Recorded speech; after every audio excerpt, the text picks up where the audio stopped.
Charlotte home prices fell at the end of 2024. Should we be worried? If you want to know the future of the Charlotte housing market, stay tuned.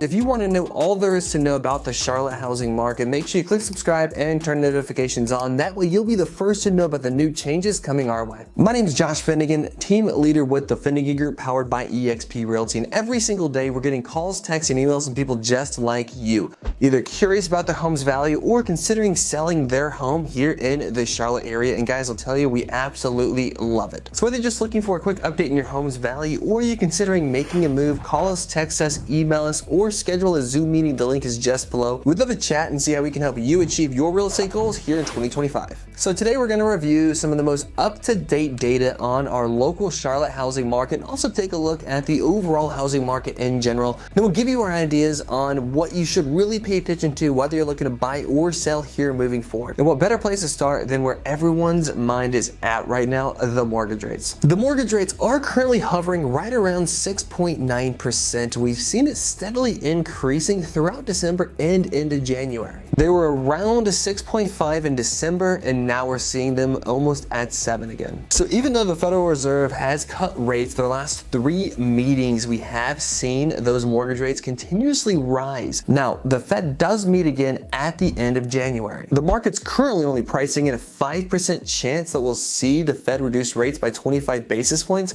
when they meet at the end of January. And right now, experts are skeptical we'll see a rate cut when they meet again in March, but it's way too early to tell. But what about locally? Let's take a look at Charlotte numbers, and let's start with the number of new listings. In December, 693 homes hit the market, which was a 35% decrease in the number of new listings we saw in November.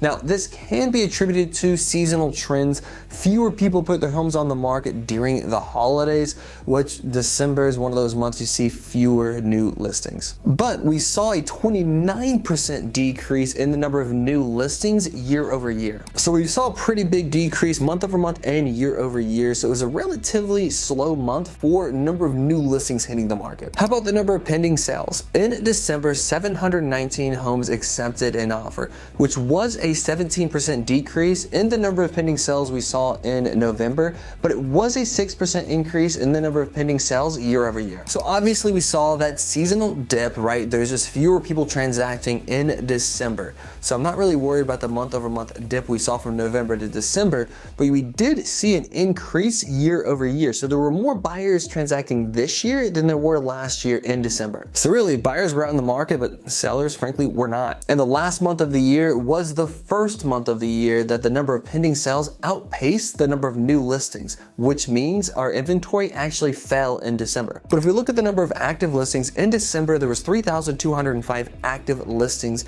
which was a 15% decrease in the number of active listings in November, but it was an 18% increase in the number of active listings in December of 2023. So again, the number of active listings shows us that the inventory decreased. The number of pending sales did outpace the number of new listings for the first time in quite a while, but we are still seeing much higher levels of inventory than we have in the prior years. Now in December, 914 homes closed, which was a 2% decrease in the number of closed homes we saw in November, but it was a 5% increase year over year. Now the average sales price did take a bit of a dip. The average sales price in December was $521,000, which was a 9% decrease from the average sales price in November, which a lot can be attributed to seasonal trends, right? There's a little bit of fluctuation in the average sales price as we go through the seasons, right? It's a little bit of a slower season. But we did see that the average sales price year over year was up 3%. And again, for those of you who do watch our channel, you know that we've discussed this multiple times on our channel. I really think those days of seeing those multi-digit home price appreciation year over year, it's behind us. We're probably going to be a little bit more of a gradual increase in home prices over the next few years. So 3%, maybe a little bit low from what we can see over the next few years, but can we see numbers like 5, 6%? Yeah.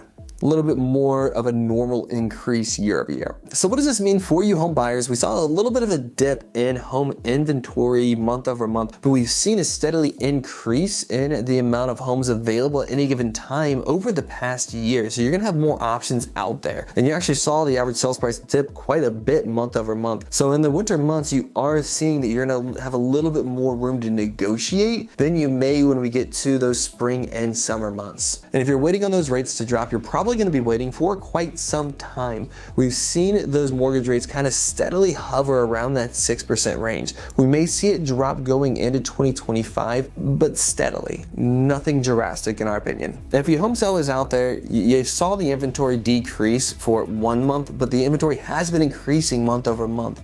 So you have a little bit more competition whenever you're putting your home on the market, but you are still in a seller's market. We have seen a steady increase in home values over the past year, and homes are still selling, guys. So if you are considering either buying or selling here in the greater Charlotte area, we'd love to be your real estate resource of choice. Give us a call, text us, email us. We'd love to sit down with you, learn a little bit more what you're looking to accomplish and how we can help. If you just want an update on what your home is currently worth, scan this QR code right here or reach out to us today. We'd love to give you a free home evaluation on your property so you know exactly how much equity you're sitting on. Thanks for watching, guys. Until next time, I'll see you around town.